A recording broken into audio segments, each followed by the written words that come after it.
పెద్ద పోస్టర్స్ చూశారుగా? రామ్ చరణ్ లుక్ అదిరిపోయింది కదా. నిజానికి ఈ మూవీని ఎన్టీఆర్ చేయాల్సింది, కానీ టైగర్ ఎందుకు మిస్ అయ్యాడు అనేది ఇప్పటికీ అర్థం కాని విషయం. పెద్ద పోస్టర్స్ బయటికి రావడంతో సోషల్ మీడియాలో ఇప్పుడు ఇదే హాట్ టాపిక్ గా మారింది.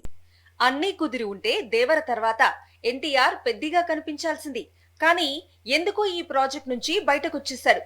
నిజానికి చరణ్ కంటే ముందు పెద్ది స్టోరీని ఎన్టీఆర్ విన్నాడు, సినిమా చేయాలనుకున్నాడు.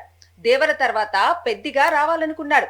అయితే ఇదే సమయంలో ఎన్టీఆర్ తప్పుకోవటం, ఆ వెంటనే రామ్ చరణ్ ఎంట్రీ ఇవ్వటం చకచకా జరిగిపోయాయి. పెద్ది కోసం ప్రత్యేకమైన లుక్ లోకి మారాడు చరణ్. ఒకవేళ తారక్ పెద్దిగా మారి ఉంటే ప్రస్తుతం చరణ్ కనిపించిన లుక్ లోకి మారి ఉండేవాడు కదా అని సోషల్ మీడియాలో డిస్కషన్ స్టార్ట్ అయింది. తారక్ మంచి ప్రాజెక్ట్ ను మిస్ చేసుకున్నాడని ఫ్యాన్స్ ఫీల్ అవుతున్న సందర్భాలు ఉన్నాయి. పెద్ది మాత్రమే కాదు, RRR తర్వాత త్రివిక్రమ్ తో ఎన్టీఆర్ చేయాల్సిన సినిమా కూడా ఆగిపోయింది. ఆ స్థానంలోనే మహేష్ తో మూవీ చేశాడు త్రివిక్రమ్. రీసెంట్ గా 2 క్రేజీ ప్రాజెక్టులను ఎన్టీఆర్ చేజార్చుకున్నట్లు అయింది. అయితే బాలీవుడ్ లో వార్ సీక్వెల్, ప్రశాంత్ నీల్ మేకింగ్ లో డ్రాగన్ చిత్రాలు ఉన్నాయి. ఇవి ఫ్యాన్స్ కు ఫీస్ట్ గాను, అలాగే టైగర్ రేంజ్ పెంచే విధంగా ఉండనున్నాయి. దేవర 2 కూడా రాబోతోంది.